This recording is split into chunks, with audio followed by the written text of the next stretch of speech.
How do you get someone into D&D and over the roadblocks that make it great but difficult to get into, i.e., the math aspect, the roleplay, note taking, etc., especially if it's their first time? Oof, that's a loaded question. But I think the simple answer is communicating with that person and identifying what what the stopping blocks are, right? And then there's an answer for each one. So for the math aspect, if math isn't your forte, that's totally cool. We have tools like D&D Beyond. There's plenty of apps now at this point on your phone that can do all the math for you. So there's that. You have tools to counteract that. If role play is your perspective, then you just that as you as a DM counter that and say, oh well, you don't need to do that much role play. My players don't do voices, or some of my players don't do voices, don't do any of the role play other than hey, I want to talk to this person and things like that. They're their same person except they're playing a game. It's all about finding the note taking. That's a good one. I have one person in my party who takes notes, and because of that, everyone appreciates that player.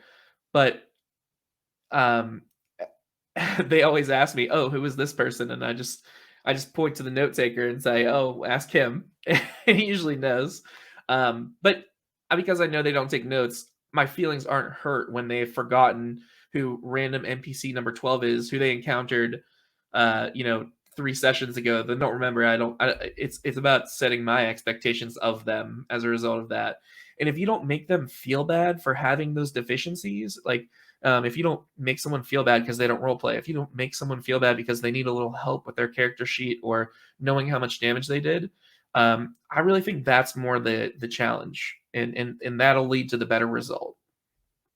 Yeah, definitely. I think there's some really good points there. I think the big part that you said there is communicate what the roadblock is and then deal with the roadblock. I actually had this situation with the first time I played D&D. I decided I wanted to play D&D, so I said to my friends, "Let's play D&D," and they all said no. What is D&D? I don't want to play it. So I did exactly that. Got over the roadblocks and then just convinced them to do one session. Just do one shot session.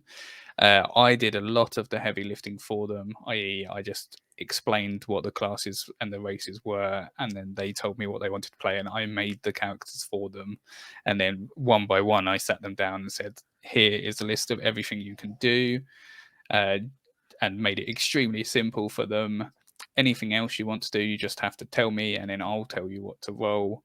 Um, so make it very easy for them, and then from my experience, every time someone has played one session, they have wanted to play more. So you just need to try to get them to play that one session, make it very easy for them and very fun, and then they'll be hooked.